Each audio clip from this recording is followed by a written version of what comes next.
মৰমৰ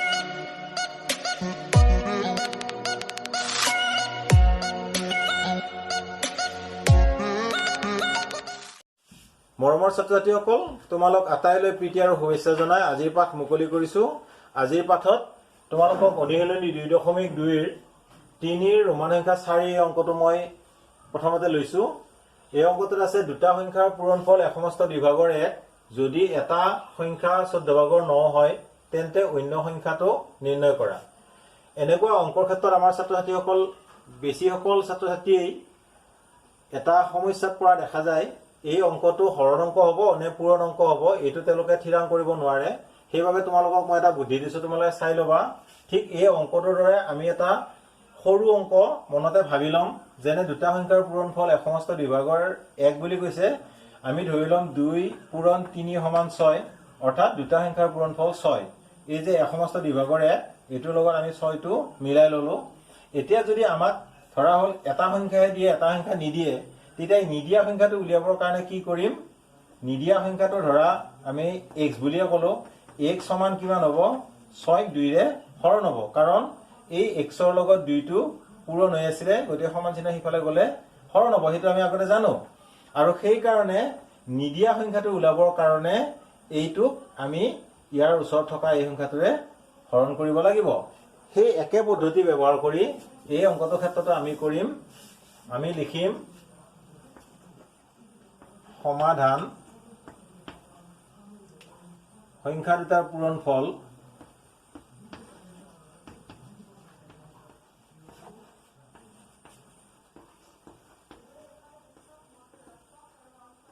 সমস্ত বিভাগৰ 1, অৰ্থাৎ তোমালোকে এইটো সমস্ত ভাঙিও লিখিব পাৰা। 2 ভাগৰ 2 গুণ 2 1 3, 2 ভাগৰ 3 বুলি লিখিব পাৰা। সংখ্যা দুটাৰ পূৰণফল হৈছে 2 ভাগৰ 3। এটা সংখ্যা 14 ভাগৰ 9 এতেকে আনটো সংখ্যা হ'ব 2 ভাগৰ 3 ওপৰত আৰু তলত 14 ভাগৰ 9। আমি এইখিনি সমান কৰিম। 2 ভাগৰ 3 পূৰণ, এইটো ওলটি যাব, 9 তলত আহিব, 14 ওপৰত যাব, এইটো 7 বাৰ যাব, এইটোৰে এইটো 3 বাৰ যাব, অৰ্থাৎ উত্তৰটো হ'ব 3 ভাগৰ 7।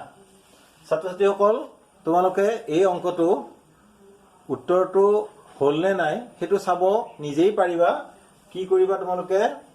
আমাৰ যিহেতু আনটো সংখ্যা এইটো ওলাল, এতিয়া যিটো সংখ্যা দিছিল এই সংখ্যাটোৰ লগত এই সংখ্যাটো পূৰণ কৰি চোৱা।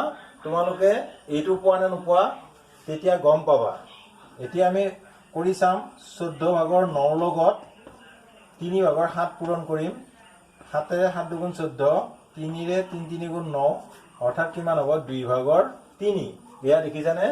আমি 2 ভাগৰ 3 পালোঁ, অৰ্থাৎ আমাৰ উত্তৰটো শুদ্ধ হৈছে। এইবাৰ আহিছোঁ 3ৰ ৰোমান সংখ্যা 5 এই অংকটোলৈ। এখন গাড়ীয়ে 3 ভাগৰ 1 ঘণ্টাত 240 কিলোমিটাৰ বাট অতিক্ৰম কৰিলে এঘণ্টাত গাড়ীখনে কিমান কিলোমিটাৰ দূৰত্ব অতিক্ৰম কৰিব? ছাত্ৰ-ছাত্ৰীসকল, আমাক যিহেতু দূৰত্বৰ কথা সুধিছে, গতিকে আমি দূৰত্বটো এইফালে ৰাখিব লাগিব আৰু সময়টো এইফালে ৰাখিব লাগিব। সেয়ে আমি লিখিম সমাধান 3 সমস্ত 3 ভাগৰ 1 সমান 3 ভাগৰ 3 3 9 1 10, 3 ভাগৰ 10 ঘণ্টাত অতিক্ৰম কৰে 240 কিলোমিটাৰ। এতেকে 1 ঘণ্টাত অতিক্ৰম কৰে 240 হৰণ 3 ভাগৰ 10 কিলোমিটাৰ।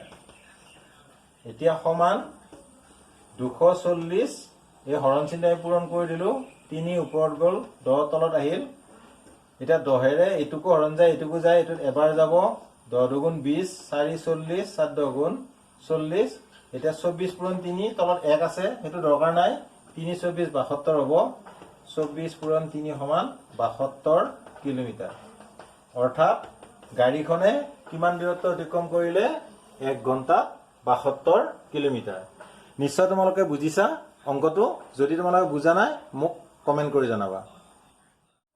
এবাৰ 4 নম্বৰ অংকটো লৈছো এটা আয়তৰ কালি 24 বৰ্গ সেন্টিমিটাৰ যদি আয়তটোৰ দৈৰ্ঘ্য 6/3 সেন্টিমিটাৰ তেনেহলে আয়তটোৰ প্ৰস্থ কিমান ছাত্ৰ ছাত্ৰীসকল তোমালোকে আয়তৰ কালি আয়তৰ পৰিসীমা এইবিলাক নিশ্চয় উলিয়াইছা তথাপি মই কৈছো আয়তৰ কালি হৈছে দিশ পূৰণ প্ৰস্থ আৰু পৰিসীমা হৈছে দিশ আৰু প্ৰস্থৰ যোগফলৰ দুগুণ অৰ্থাৎ 2 * দিশ যোগ প্ৰস্থ এতিয়া আমাক যেহেতু অংকটো কালিৰ সম্পৰ্কৰ অংক কৰিবলৈ দিয়া হৈছে গতিকে আমি লিখিম আমি জানো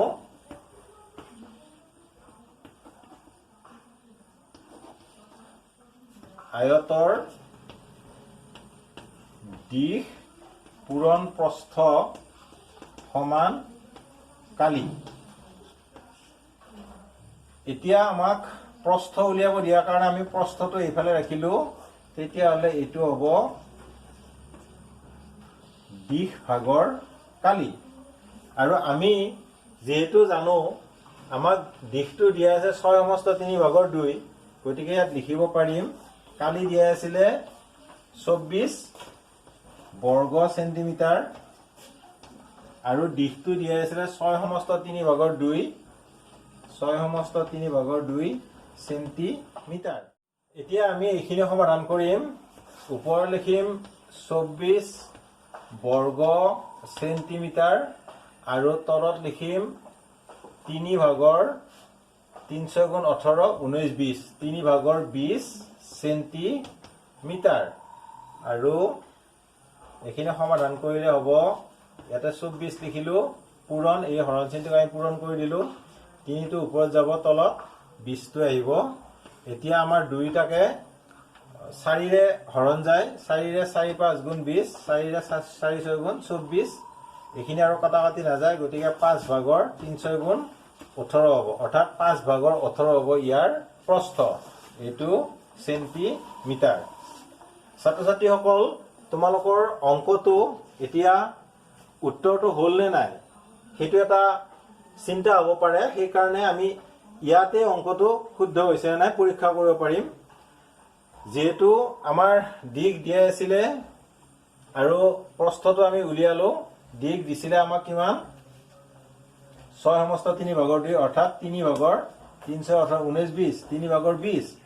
এতিয়া আমাৰ প্ৰস্থ যেটো ওলাল 5/18 এটো পূৰণ কৰি দিয়া দিলে এই যিখিনি ওলাব সেইখিনি হ'ব লাগিব 24/24 যদি 24 ওলাই এইখিনি কৰিলে তেতিয়া জানিবা অংকটো শুদ্ধ হৈছে আমাৰ চাও দিয়াচোন বাৰু এটা কি হয় 5ৰে 5 4 × 20 3ৰে 3 6 × 18 অৰ্থাৎ 6 4 × 24 নিশ্চয় উত্তৰটো শুদ্ধ হৈছে এবাৰ আহিছো 5 নম্বৰ অংকলৈ এই অংকটোত আছে এডাল 12 ভাগৰ 1 মিটাৰ দীঘল ৰঙীন ফিটা 10টা অংশত টুকুৰা কৰা হ'ল প্ৰতিটো টুকুৰাৰ দৈৰ্ঘ্য নিৰ্ণয় কৰা ছাত্ৰ ছাত্ৰীসকল এইটো অংক হৈছে ফিটাডাল আছিল 12.5 মিটাৰ দীঘল আৰু সেই ফিটাডালক 10টা ভাগ কৰা হৈছে অৰ্থাৎ 12.5 মিটাৰক 10 ভাগ কৰিব লাগিব মানে হ'ল এইটোক 10ৰে হৰণ কৰিব লাগিব একেবাৰে সহজ আমি কম প্ৰতিটো টুকুৰাৰ দৈৰ্ঘ্য ওপৰত লিখিম 12 ভাগৰ 1 আৰু তলত লিখিম 10 এইখিনিক আমি সৰল কৰিম প্ৰথমতে এটা সমস্ত ভাঙিম 2 ভাগৰ 12 × 24 একে 25 হ'ব আৰু তলত 10 এটো সমান 2 ভাগৰ 25 পূৰণ ইয়াৰ তলত 1 আছে 1টো ওপৰত যাব তলত 10 আহিব আৰু এইখিনি 5ৰে 5 2 × 10 5ৰে 5 5 × 25 আৰু এইখিনি কটাকটি নাযায় গতিকে তলত হ'ব 2 পূৰণ 2 আৰু ওপৰত 5 পূৰণ 1 এতিয়া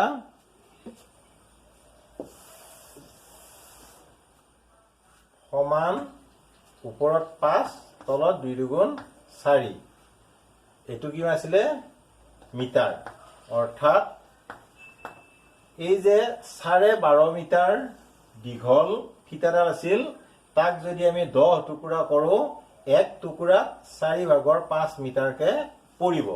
এতিয়া 4/5 মিটাৰ বুলি ক'লে আকৌ তোমালোকে এইটো এনেকুৱাও কৰিব পাৰা 4ৰে 5ক হৰণ কৰা 4 × 4 1 বাকি ৰল অৰ্থাৎ 1 সমস্ত 4/1 মিটাৰ হ'ল।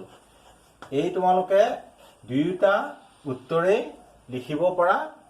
এইটো লিখিলেও শুদ্ধ হ'ব আৰু এইটো লিখিলেও শুদ্ধ হ'ব। তোমালোকে নিশ্চয় বুজিছা। এইবাৰ আহিছো 6 নম্বৰ অংকলৈ। এই অংকটোত আছে এটা বাচনৰ 4/3 অংশত পানী আছিল।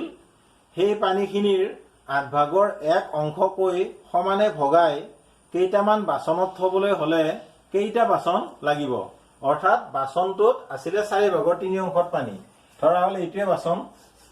এই বাচনটোৰ যদি আমি 4 ভাগ কৰো, 4 ভাগ কৰিলে এইখিনি ঠাইত ধৰা পানী আছিলে, এইখিনি পানী আছিলে। এতিয়া এই পানীখিনিক 8/1 এনেকুৱাকে যদি আমি ভগাই পেলাই বেলেগ বাচনত থওঁ কেইটা বাচন লাগিব সুধিছে। একেবাৰে সহজ অংক। প্ৰথমতে আমাৰ বাচনত কিমান পানী আছিল চোৱা, 4/3 অংশ আছিল আৰু তাক 8/1 অংশকৈ ভাগ কৰিব লাগে অৰ্থাৎ হৰণ কৰিব লাগে। এতিয়া আমি পাম বাচনৰ সংখ্যা। বাচনৰ সংখ্যা সমান ওপৰত লিখিম 4/3 আৰু তলত লিখিম 8/1 অৰ্থাৎ এই 4/3ক 8/1 হৰণ কৰিব লাগিব। এইটো আমি কৰিম 4/3 পূৰণ, এইটো ওপৰত 8 যাব তলত 1 আহিব। এতিয়া 4ৰে 8ত 2 বাৰ যাব, ইয়াত এবাৰ যাব অৰ্থাৎ তলত 1 আৰু 1 আছে, লিখিব নালাগে। 3 2 6 অৰ্থাৎ 6টা বাচন লাগিব। এতিয়া আমি লিখিম এনসাৰ, উত্তৰ বাচন লাগিব 6টা। ছাত্ৰ ছাত্ৰীসকল, তোমালোকে অংককেইটা নিশ্চয় বুজিলা। অনুপ্ৰেৰণা চেনেল তোমালোকে চাই থাকিবা। কিবা বুজি নাপালে মোক কমেণ্ট কৰি জনাবা। ভাল পালে মোৰ চেনেলটো লাইক কৰিবা, বন্ধুসকলৰ লগত শ্বেয়াৰ কৰিবা। তোমালোক আটাইলৈ ধন্যবাদ জ্ঞাপন কৰি আজিৰ পাঠ ইমানতে মই সামৰণি মাৰিছো। ধন্যবাদ।